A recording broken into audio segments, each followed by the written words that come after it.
Sen Jen, ang budget na higit na pinag-usapan ng mga kababayan natin nitong nakaraang mga araw ay hindi yung national budget dyan eh. Kundi yung budget na pambili ng makakain nila na nagkakahalaga ng 500 pesos. Nako, Na ang sabi viral nga yan, no? At ang sabi niyo daw, ay amyendahan na lang natin yan. Huwag na kayo kumain. Tanggalin na yung Noche Buena na yan. Ako personally, alam ko, hindi sasabihin ni Senador yun eh. Diba? Ayan, no? Alisin na lang doon yung Noche Buena dahil sa nagre-reklamo ngayon sa 500 eh. Mas maganda, kayo na po siguro ang maglinaw nito, Sen. Nakikita nyo naman at pinasinag nga. Yung account na Kagawad Joey ay nagsimulang magkalat ng fake news tungkol sa akin. Na di umano'y may sinabi ako tungkol sa Noche Buena. Sa totoo lang, wala akong statement kahit ano kung ang pag-uusapan natin ay Noche Buena. At yan ay palagay ko ikinalat niya dahil naging viral yata yung sinabi ng ating DTI Secretary na yung halagang 500 pesos yata ay kasyang-kasa sa Noche Buena para sa isang pamilya. Ngayon ay dahil hindi ko naman talaga sinabi diyan at yan naman ay pilit nilang kinakalat. Nakipag-ugnayan na kami doon sa CICC. Nakausap ko mismo si Yusek Aboy Paraiso. Oo, kaya yan ay mabuti pa yung mga ganyang ahensya, madali mong makausap eh. Opo. May kinalaman kasi sa budget nila yan. Sabi ko sa kanya, dahil mas masipag ka ako kaysa sa NTC, isa sa i-discuss ko mamaya, doon sa sinasabi ko sa yung nagambag ako kung paano natin ayusin ang budget. Yung NTC kasi, ay nakitaan namin ng malalaking mga problema doon sa kanilang mga biniling mga yung tinawag nilang modernization ng parang IT sa kanilang mismong tanggapan. Dalawang components yun. May tinatawag silang GSM monitoring at saka yung benchmark monitoring. Opo. Pero bago ko sabihin yan, kaya ko lang binabanggit yung tungkol dyan sapagkat yung parte ng budget na nakita ko sa NTC na napakalaki, na may sablay naman yung pagpapatupad ng kanilang mga programa, ilalagay ko nga sa CICC. Ito yung Cybercrime Investigation Coordinating Center. Yes po. Mas maganda ka kung dito natin ilagay. Para nga sugpuin yung mga ganyang mga klaseng fake news. Nasa sa ilalim po ng DICT yan, Sen. Oo, DICT. Ngayon, siguro, gagawin ko na rin sigurong magte-take advantage na ako sa pagkakataong dinidiscuss natin ito, Jen. Opo. Sige po, Sen. Para kausapin natin ang Meta. Di ba? We are reaching out to Meta and its third-party fact-checkers, notably Verifiles and Rappler, that they should be vigilant and I think more proactive in monitoring fake news na kagaya nito, Jen. Talaga pong wala po akong sinabi ng kahit ano patungkol sa Noche Buena. Okay. At yan ay tatanggihan ko talaga. Wala po akong sinasabi. Ikinakalat nila kayo pong mga kababayan natin. Kailangang mag-ingat po kayo, maging vigilant din kayo. Huwag po kayong magpapaninlang, huwag po kayong magpapaligaw sa mga ganitong klaseng mga fake news. Pero ang original nag-post ba yan? Sa nabanggit niyo yung Cap Joey? May Kagawad Joey. Yun ang Kagawad account. Joey? Yun ang account. Yun sa taas. Yun pala. Ayan. So, yun ang may-ari ng Facebook account. Kagawad Joey. Ayun. Ang layunin nila, mailigaw nila yung kababayan natin, makapandaya, kahit na hindi ko sinabi, pipilitin nilang sa akin galing yung pananalita na yun. Tapos may kunyari pang, wait lang, totoo ba ito? Merong ipakita mo nga ulit, Direk, para, wait lang, totoo ba ito? Seryoso ka ba? May kunyari mga question mark, Sen, pero yung picture, Nandiyan na. Nandun talaga. At saka kumalaut na ito eh. Opo, Kanya-kanya na ng version ito eh. Meron pang tungkol sa Christmas bonus pahayag nyo din daw eh. Ay, ewan ko, yung mga taong yan talagang mahilig mag-imbento na lang at mag-imagine kahit wala akong sinasabi. Bakit kaya palaging akong ginagamit nila dyan? Napag-usapan namin Napag-usapan ni nga namin kahapon na Sen. yan. Oo. Kung ako pa yung walang sinasabi, ako pa yung ginagamit. Kasi Sen, parang ang pangalan niyo po ngayon ay phenomenal eh. Pagka binanggit po ang Rodante Marcoleta, pag tinype mong ganun sa Parang langgam yan. Oo. Nakakita ng candy. Kukuyugin lahat kayo eh. Kaya kahit na wala kayo, hindi kayo nagsalita, pero nakapost sa pangalan nyo, dinudumog agad, Sen. Pero kumikita ba sila dyan? Ay, malaki meron yun, malaki. po. Yun naman pala eh. Oo. Kaya pala, ano. Pero sana, kahit na kumikita sana sila, dapat huwag silang mandadaya. Aha. Hindi mo sila pwedeng gumawa na, halimbawa, yung sinabi ko na totoo talaga. Opo. So, hindi na nga nakapandaya, Nakatulong pa. nakatulong pa para malaman ng tao yung sinabi ko, kumita pa sila. Ba't hindi na lang ganun? Ay, hindi. Kasi may tinatawag ngayon na rage bait Yan. dyan eh. Ha? Sen, rage bait. Mas mabilis bang kumalat kung nakagagalit? Ay, oo. Ay, opo. Ba't di nila ipaling nila doon sa nakatutuwa? Baka mas ganun. Baka mas malaki pa yung kikitain doon eh. Alam niyo naman ang mga Pilipino, Sen, mas gusto nila yung chismis eh.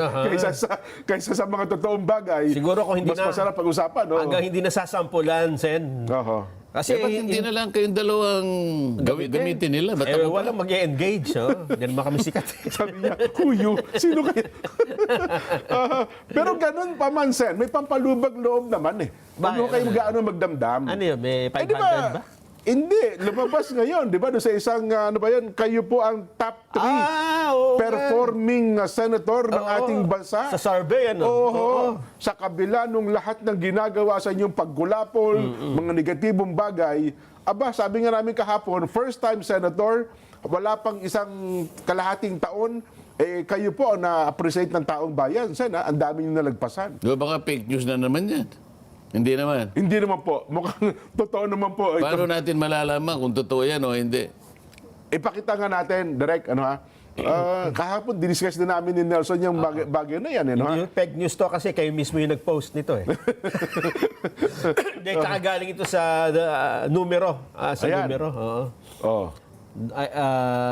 Yung survey firm. Best performing senator.